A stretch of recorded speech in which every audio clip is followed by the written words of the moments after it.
ಹರೇ ಶ್ರೀನಿವಾಸ ಗುರು ರಾಘವೇಂದ್ರ.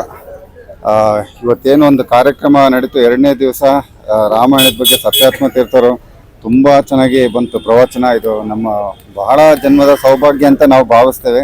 ಇಷ್ಟು ಚೆನ್ನಾಗಿ 1.5 ಗಂಟೆ ಬರೀ ಆ ಪರಮಾತ್ಮನ ಪಾದದ ಬಗ್ಗೆ ಹೇಳಿದರು.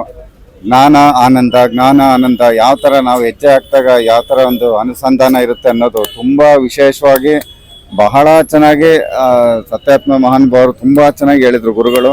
ಇದು ನಾವು ಬಂದು ಇಲ್ಲಿ ಭಾಗವಹಿಸಿದ್ದೆ ನಮ್ಮ ಇದು ಯಾವುದೋ ಜನ್ಮದ ನಾವು ಸೌಭಾಗ್ಯ ಅಂತ ಭಾವಿಸ್ತೇವೆ. ಇಷ್ಟು ಚೆನ್ನಾಗಿ ಪಾದದ ಬಗ್ಗೆ ನಾವು ಯಾವತ್ತೂ ಕೇಳಿರಲಿಲ್ಲ.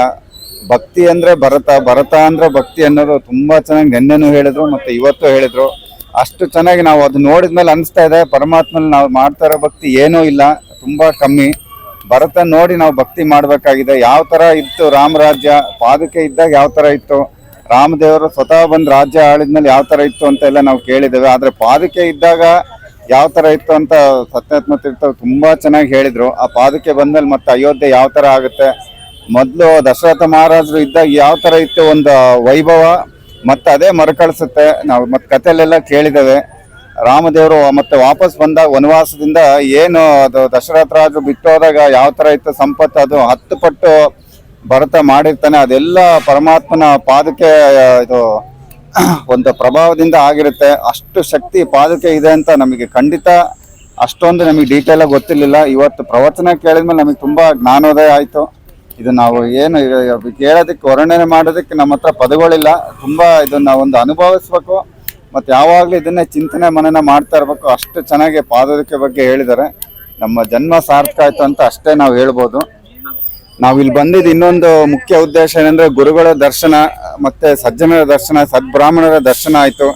ಅದಕ್ಕೋಸ್ಕರ ನಾವು ನಮ್ಮ ಮಗನ್ನ ಕರ್ಕೊಂಬಂದಿದ್ದೀವಿ. ಮಗು ಕೇಳುತ್ತೆ ಪ್ರವಚನ, ಆದರೆ ಮಕ್ಕಳು ಅವರ ಮಟ್ಟ ಬೇರೆ ನಮ್ಮ ಮಟ್ಟ ಬೇರೆ, ಅರ್ಥ ಮಾಡ್ಕೊಳ್ಳೋದ್ರಲ್ಲಿ ಸ್ವಲ್ಪ ಅರ್ಥ ಆಗಿದೆ ಮಗುಗೆ.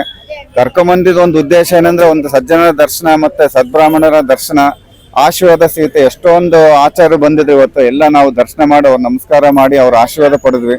ಮಗುಗೂ ಅವ್ರ ಪಾದದ ಧೂಳು ಸೋಕ್ತು, ಅದರಿಂದ ಆ ಮಗುಗೆ ಮುಂದೆ ಉತ್ತಮ ಭವಿಷ್ಯ ಸಿಗುತ್ತೆ. ಯಾರ ಹತ್ರ ಬ್ರಾಹ್ಮಣರ ಆಶೀರ್ವಾದ ಇದೆ ಆ ಮಗು ಯಾವತ್ತಿದ್ರೂ ಅದಕ್ಕೆ ಸೋಲು ಅನ್ನೋದು ಜೀವನದಲ್ಲಿ ಇರಲ್ಲ. ಇದು ನಾವು ಶಾಸ್ತ್ರದಲ್ಲಿ ಕೇಳಿದ್ದೇವೆ.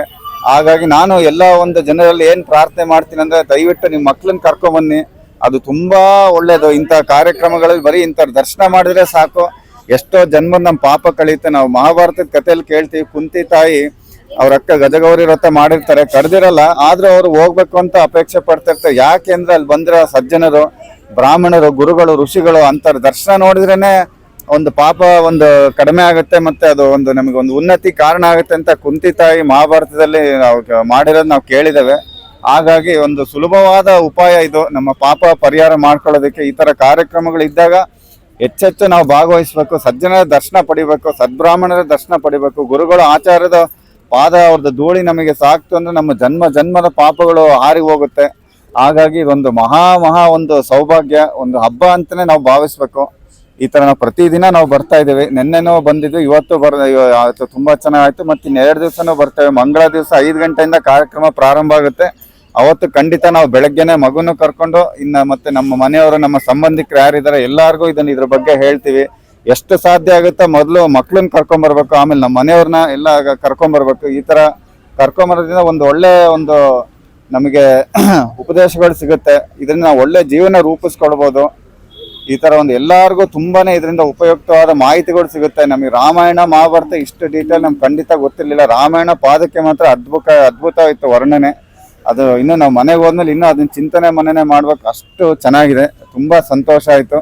ಇದೆಲ್ಲ ಭಗವಂತನ ಕೃಪೆ, ಗುರುಗಳ ಆಶೀರ್ವಾದ, ಹರಿವಾಯು ಕೃಪಾ. ಧನ್ಯವಾದ. ಗುರುಗಳು ಹೇಳಿದ ಪ್ರವಚನ ಹೇಗನ್ಸಿತ್ತು? ತುಂಬಾ ಚೆನ್ನಾಗಿ ಅನ್ನಿಸಿತ್ತು. ಬಹಳ ಸಂತೋಷ ಆಯ್ತು.